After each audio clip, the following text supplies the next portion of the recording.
Je suis le docteur Anirudh Kulkarni, associé à l'hôpital Apollo Jayanagar, et je suis ici pour donner une brève introduction à l'AVC. L'AVC est essentiellement un trouble vasculaire dans lequel il y a un blocage du flux sanguin vers le cerveau. Reconnaître un AVC est très important.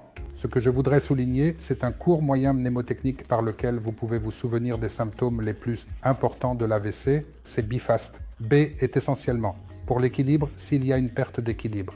E est pour les yeux si vous avez des difficultés à voir, si vous voyez double ou si le patient a, vous savez, une incapacité à voir, à comprendre ce qui est vu. F est pour le visage. Visage, s'il y a une déviation du visage ou s'il y a une asymétrie du visage. A est pour les bras. Cela peut être le bras, cela peut être une jambe, s'il y a une difficulté à lever la main ou la jambe. S est pour la parole, si le patient n'est pas capable de parler correctement, si le patient n'est pas capable de comprendre ce qu'on lui dit. Ensuite, T est important. T signifie qu'il est temps d'agir. Alors, qui peut avoir un AVC? N'importe qui peut avoir un AVC. L'idée précédente, selon laquelle l'AVC est une maladie de la vieillesse, est maintenant remise en question par de nombreuses autres perspectives qui se développent en raison des changements de mode de vie, des changements dans la façon dont les gens travaillent, du stress associé à votre travail quotidien et à vos activités habituelles. Donc de nos jours, nous avons des thérapies qui peuvent réellement inverser ou traiter l'AVC qui est en train de se produire. Cela inclut la thrombolyse intraveineuse. C'est une injection qui dissout les caillots et qui peut être administrée dans les 4h30 suivant l'apparition des symptômes, ce qui peut aider à inverser certains des effets dévastateurs qui surviennent lors d'un AVC.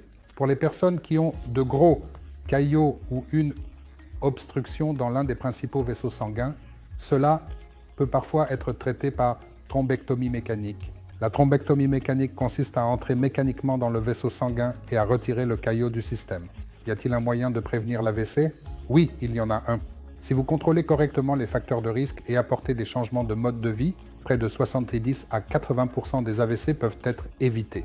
Quels sont ces changements de mode de vie? Vous devrez contrôler votre consommation de tabac, vous devrez arrêter de fumer, vous devrez arrêter de boire, vous devrez avoir une bonne activité physique. De plus, des bilans de santé annuels pour écarter le développement d'effets secondaires ou de facteurs de risque comme le diabète, l'hypertension, l'hypercholestérolémie. Toutes ces choses, si elles sont traitées correctement et maintenues sous contrôle, peuvent souvent prévenir la survenue d'un AVC. Malheureusement, il y a certaines situations où des patients finissent par avoir un AVC et ne sont pas traités dans un hôpital prêt à gérer les AVC, où ils sont trop éloignés pour atteindre un tel hôpital dans les délais.